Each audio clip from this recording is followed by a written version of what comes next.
Yop, et bienvenue à toi dans le deuxième épisode de cette série de tutoriels dédiée au développement Python et Django. Laisse-moi tout de suite te présenter le plan de l'épisode. Pour commencer, on va découvrir quel sera notre projet fil rouge. On va plonger dans l'univers de la piraterie et ensemble, on va gérer un port, des bateaux et leur équipage pour pouvoir les envoyer explorer et piller diverses contrées. Le défi ne sera pas seulement pour l'équipage, mais également pour nous, car nous allons devoir découvrir et apprendre le fonctionnement de Python, et au fil de l'eau, cela nous permettra autant de gagner des trésors que des connaissances.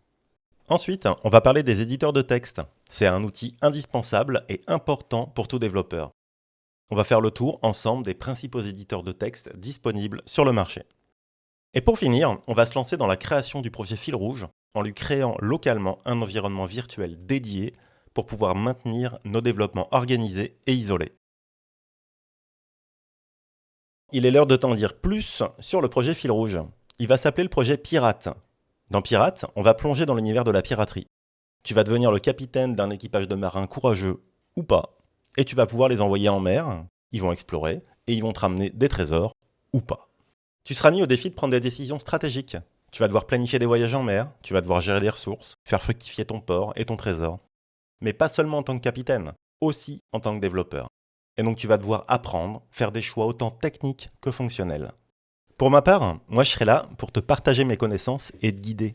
Mais pour le reste, c'est à toi de voir.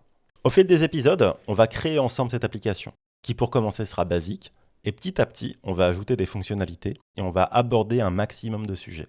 On va voir par exemple comment modéliser les données, certains patterns d'architecture, comme le MVC, la programmation orientée objet, Django, les API, les microservices, le débogage, le refactoring, etc. Je pense que tu as compris le fond du projet. L'idée, c'est de développer quelque chose ensemble et d'apprendre en se divertissant. Maintenant, on va se pencher sur un outil essentiel pour tout développeur, les éditeurs de texte. Ton éditeur, c'est toi qui le choisis, et il sera un peu comme ton compagnon de voyage quand tu développes. Il va t'aider à écrire, modifier et organiser ton code de manière efficace. On va effectuer un survol rapide des principaux éditeurs de texte disponibles sur le marché. L'objectif, il est de te donner un aperçu global des options disponibles dans chacun des éditeurs, sans trop s'attarder sur les détails. Au final, le choix, c'est toi qui le feras, selon tes goûts et tes préférences. On va découvrir ensemble Visual Studio Code, PyCharm et Sublime Text. Tous sont des éditeurs populaires et largement utilisés. Ils offrent chacun des fonctionnalités avancées et ils vont permettre de faciliter ton processus de développement. Sache que chaque développeur a sa préférence en matière d'éditeur. Il est essentiel pour toi d'explorer les différentes options et de trouver celui qui te correspond le mieux.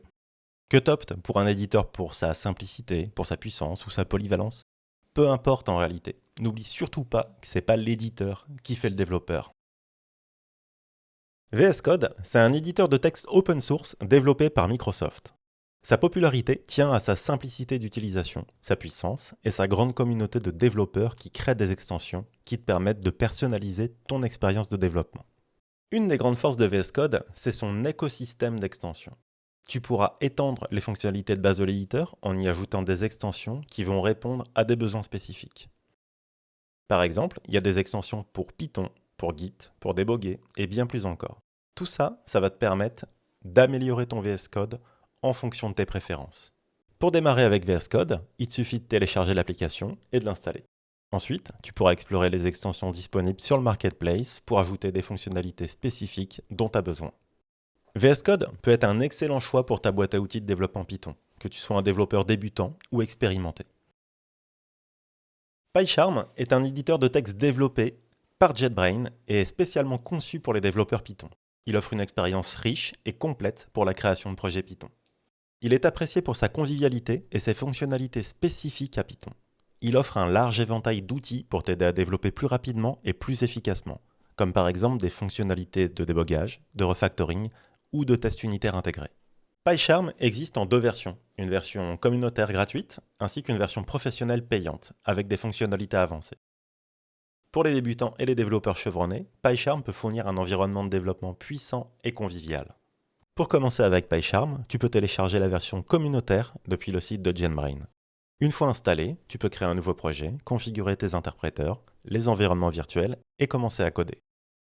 Que tu sois un développeur qui se concentre exclusivement sur Python ou que tu souhaites plonger plus profondément dans ses spécificités, PyCharm pourrait être l'éditeur qui te convient. Si tu es à la recherche d'un éditeur de texte léger et puissant, Sublime Text pourrait être ton allié idéal. Sublime Text, c'est un choix très populaire parmi les développeurs. C'est un éditeur qui se distingue par sa légèreté et sa rapidité. Il est conçu pour être rapide à démarrer et à utiliser. Il offre une expérience fluide et sans encombrement. Il paraît très simple, mais en réalité il cache sa puissance et ses fonctionnalités personnalisables qui répondent aux besoins de nombreux développeurs. Il propose également une variété d'extensions, appelées Package, qui ajoutent des fonctionnalités et des améliorations spécifiques. Ainsi, tu peux personnaliser Sublime Text en fonction de tes préférences en y ajoutant des fonctionnalités qui correspondent à ta façon de travailler. Pour commencer à utiliser Sublime Text, il te suffit de télécharger et d'installer l'application. Une fois lancé, tu pourras commencer à écrire ton code en toute simplicité. Tu peux explorer les fonctionnalités de base, et si tu le souhaites, tu peux plonger dans l'ajout de package pour personnaliser davantage ton expérience.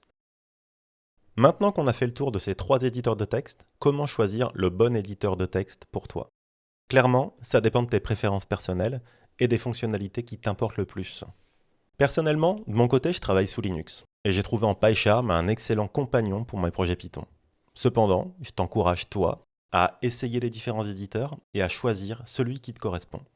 Quel que soit l'éditeur que tu choisis, rappelle-toi que l'objectif principal est de te sentir à l'aise et productif. Alors prends le temps d'explorer et de te familiariser avec les fonctionnalités de chaque éditeur pour prendre une décision éclairée. Mais n'oublie pas que ce n'est pas l'éditeur qui fait le développeur et qu'à tout moment, tu peux en changer. Il est temps d'aborder quelque chose d'essentiel pour tout développeur Python. Il s'agit des environnements virtuels.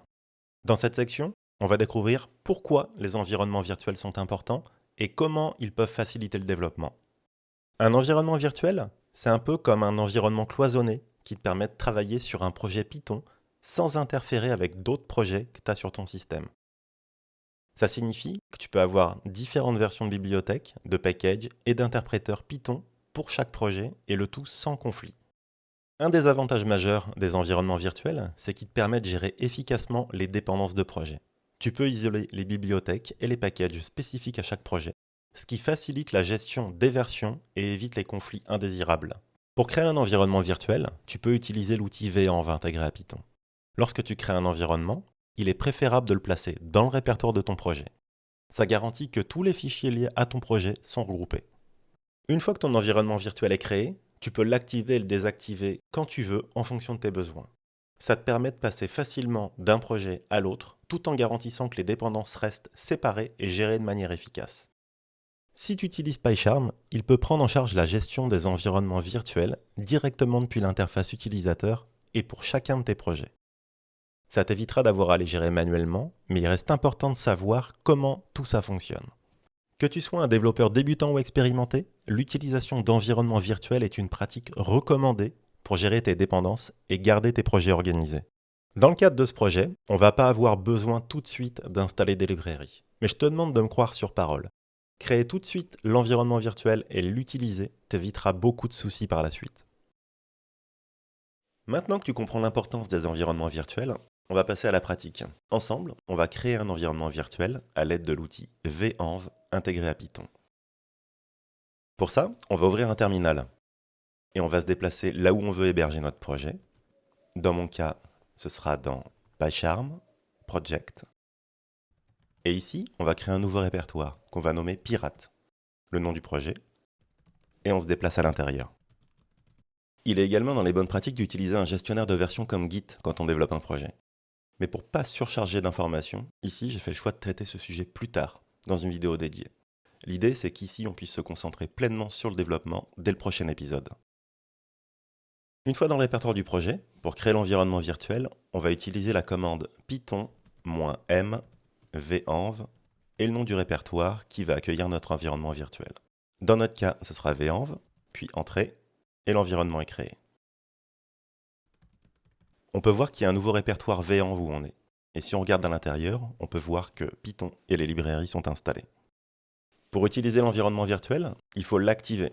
Mais avant ça, on va utiliser la commande wish Python qui va nous indiquer où se situe l'exécutable de la commande Python qui est utilisée en ce moment alors qu'on n'a pas encore activé l'environnement virtuel.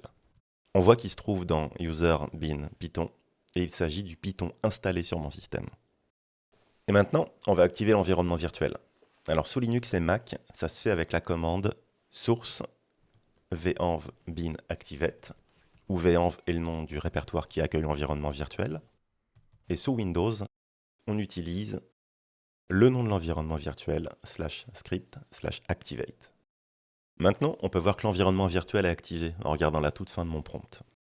Et si je réexécute la même commande que tout à l'heure, wish python, on peut voir que maintenant, l'exécutable de Python qui est utilisé, c'est celui de mon environnement virtuel. Maintenant que notre environnement virtuel est prêt, on peut installer des dépendances si on le souhaite. Par exemple, pour installer une librairie, ça se fait avec la commande pipe, install et le nom du package, par exemple request. Mais dans notre cas, on n'en a pas encore besoin et on ne va rien installer. Mais par la suite, on se servira de diverses librairies. Et pour désactiver l'environnement virtuel, c'est très simple aussi. Il suffit de taper la commande deactivate et de faire entrer. Et là, ça nous ramène à notre environnement système. J'en profite également pour te montrer rapidement le fonctionnement des environnements virtuels sous PyCharm. Ici, je suis dans un projet que j'ai tout simplement créé. Et pour créer l'environnement virtuel, j'accède aux settings qui se trouvent ici, ou alors j'utilise le raccourci CTRL-ALT-S. Je me rends dans l'onglet projet, puis Python interpréteur. Et ici, je peux ajouter un nouvel interpréteur. Un interpréteur local. Je précise que j'en veux un nouveau, pas utiliser un existant. Le répertoire dans lequel il sera rangé. La version de Python à utiliser. Je fais OK. On applique. Et on peut voir que lorsque je lance un terminal de mon éditeur, mon environnement virtuel est correctement activé, sans rien faire de plus. Et voilà pour cet épisode.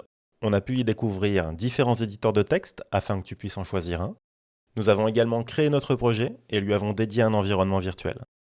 Dans le prochain épisode, nous allons écrire notre premier script Python. Sur ce, je te souhaite un bon choix d'éditeur et je te dis à très vite.